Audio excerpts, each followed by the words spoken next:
নমস্কার বন্ধুরা, কেমন আছেন সবাই? আশা করছি ভালো আছেন। আরও একটা নতুন ভিডিওতে আপনাদের সবাইকে স্বাগত। তো ছুটির দিন আজকে একটু অন্যরকম রান্নাবান্না হবে, সেই তোড়জোড়ই চলছে। তবে সকালবেলায় যেহেতু ছুটির দিন ধীরে সুস্থে চা খাওয়া হয়ে গেছে। সকালবেলা চা খাওয়ার পর কিন্তু টিফিনটা রেডি করে নিয়েছি। ঘুগনি হয়েছে, আমাদের বাড়িতে ছুটির দিন মানে তো বেশিরভাগ ঘুগনিই হয়, ঘুগনি মুড়ি খাওয়া হয়। তো ঘুগনিটাকে বানিয়ে রাখলাম, তাহলে নিশ্চিন্ত এরপর যখন টিফিন খেতে চাইবে তখন দিয়ে দেবো। আর ওদিকে মুগের ডাল ভেজে কিন্তু আমি প্রেসার কুকারে সেদ্ধ করে রেখে দিয়েছি। এখন সবজিগুলো ভেজে এর মধ্যে ডালটাকে মিশিয়ে নেব। আজকে আর ফুলকপি দিলাম না, মটরশুঁটি, গাজর আর বিনস এই দিয়েই করছি। আর একটুখানি কাজু কিশমিশ দিয়েছি আর টমেটো, ব্যাস। আর এই ভেজ ডালটা না বাড়িতে সবাই খুব ভালোবাসে, এই দিয়ে কিন্তু অনেকটা ভাত খেয়ে নেওয়া যায়। আর শীতকালেই এগুলো বেশি খাওয়া হয়, কারণ মটরশুঁটি, ফুলকপি এগুলো থাকে। যদিও আজকে আমি ফুলকপি দিইনি, তবুও শীতকালীন এই সবজিগুলো দিয়ে এই ভেজ ডালটা খেতে বেশ ভালোই লাগে। তো চলুন, ডালটা প্রায় হয়ে গেছে। নামানোর আগে এই যে এলাচ বেটে রেখেছিলাম, শুধু এলাচ জল দিয়ে বেটে রেখেছিলাম, আর একটুখানি ঘি, ব্যাস এটা দিয়ে নামিয়ে নিলেই ভেজ ডাল আমাদের একদম রেডি হয়ে গেছে। এখন একটুখানি পাতলা লাগছে, কিন্তু এটা ঠান্ডা হয়ে গেলে একটু বসে যাবে। এখন এই যে কড়াইটাকে ধুয়ে রেখে দিই, আর টুকটাক যে দু একটা বাসন হয়েছে সেগুলোকে ধুয়ে রেখে দিই। অল্প অল্প করে কাজ এগিয়ে রাখলে কাজগুলো অনেক সহজ হয়ে যায়। আর এই যে টিফিন রেডি হয়ে গেছে। ঘুগনি আর মিঠির জন্য ওটস করেছিলাম, পুরোটা খাইনি, সাথে মূলো কেটেছি। একটু বাজারে গেছিলো, বাজার থেকে এসে টুকটাক যে সবজিগুলো এনেছিল সেগুলো ধুয়ে, ওর দু একটা জামা কাপড় ছিল সেগুলো দেখলাম কাচছে। তো এখনও টিফিন খাওয়ার টাইম হয়নি, মানে টিফিন খেতে এখনও আসেনি। তো ভাবলাম যে ততক্ষণে আমি একটু মাংসটা বসিয়ে দিই, আজকে একটু চিকেন কষা হবে। তো প্রথমে মাংসটাকে ভালো করে ধুয়ে তার মধ্যে লবণ, লেবুর রস আর হলুদ দিয়ে মেখে রেখেছিলাম। এরপর সর্ষের তেলের মধ্যে পেঁয়াজ কুচিটা একটু লবণ দিয়ে ভেজে নিলাম, তারপর দিয়ে দিলাম হলুদ গুঁড়ো আর কাশ্মীরি লঙ্কার গুঁড়ো। আবার একটু পেঁয়াজটাকে ভেজে নিয়ে তারপর দিয়ে দিচ্ছি রসুন বাটা আর লঙ্কা বাটা। রসুনটা দিয়ে একটু কষিয়ে নেব, তারপর দেবো আদা বাটা। রসুনটাকে দিয়ে প্রথমে পেঁয়াজের সাথে একটু কষিয়ে নিই, তারপর যদি আদাটা দেওয়া হয় তাহলে কিন্তু বেশ ভালো হয়। তারপর এই যে দিয়ে দিলাম আদা বাটা, সাথে একটুখানি জলও দিয়ে দিলাম। এরপর দিয়ে দেবো জিরে গুঁড়ো আর টমেটো কুচি, ব্যাস। এরপর মশলাটাকে একটু সময় নিয়ে ভালো করে কষিয়ে নেবো, যতক্ষণ না মশলা থেকে তেল ছেড়ে যাচ্ছে। মশলাটাই যে ভালো মতো কষানো হয়ে গেছে, এখন আগের থেকে লবণ, হলুদ আর লেবুর রস মাখিয়ে রাখা চিকেনটাকে দিয়ে এখন মশলার সাথে ভালো করে মিশিয়ে নিই। এখন ঢাকনা দিয়ে ঢেকে দেবো আর গ্যাসটাকে কমিয়ে দেবো। এরপর কম আঁচে রান্না করব। চিকেন থেকে জল ছেড়ে যাবে, সেই জলে জলে চিকেনটা সেদ্ধ হয়ে যাবে। আলাদা করে কিন্তু চিকেনের মধ্যে আর জল দেবো না। আর আজকে একটু বেগুন ভাজা হবে, তো এই যে এখানে আমি বেগুনটাকেও কেটে নিলাম। এরপর বেগুনটাকে লবণ আর হলুদ দিয়ে ভালো করে মাখিয়ে নেব।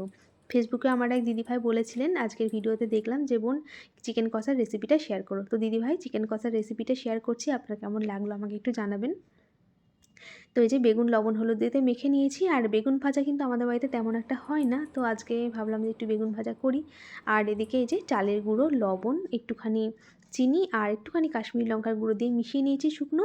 তারপর এই যে লবণ হলুদ মেখে রাখা বেগুনগুলোকে দিয়ে এটার মধ্যে এই চালের গুঁড়োটা দিয়ে ভালো করে কোট করে নিয়ে তারপর ভেজে নেব। কম তেলে তেলে ভাজবো, তাই একটু সময় লাগবে।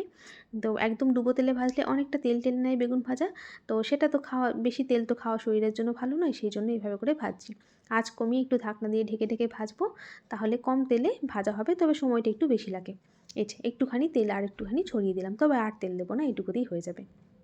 আর ওদিকে চিকেন থেকে জল ছেড়ে দিয়েছে, ওই জলে জলে কিন্তু চিকেনটা সেদ্ধ হবে, আলাদা করে আর জল দেবো না।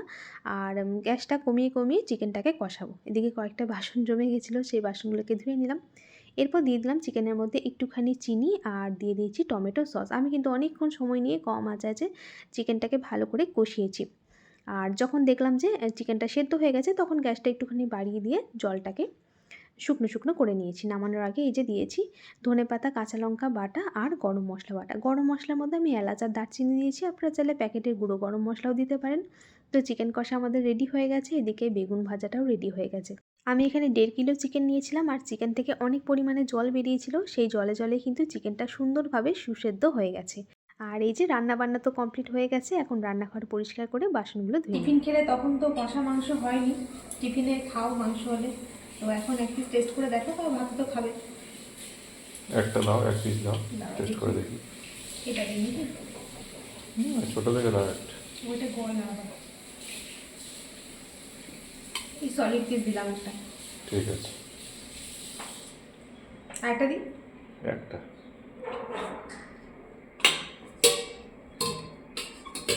দেখো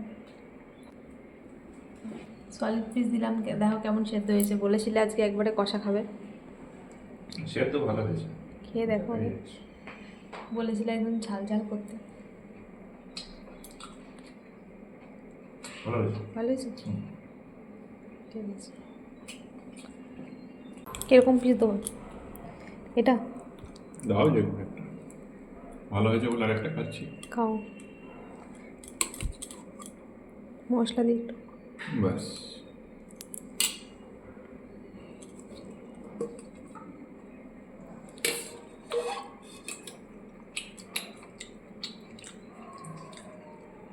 কষা মাংস এরকম কষা মাংস অনেকদিন পরে খাচ্ছি অনেক দিন হয়নি মাংস না হুম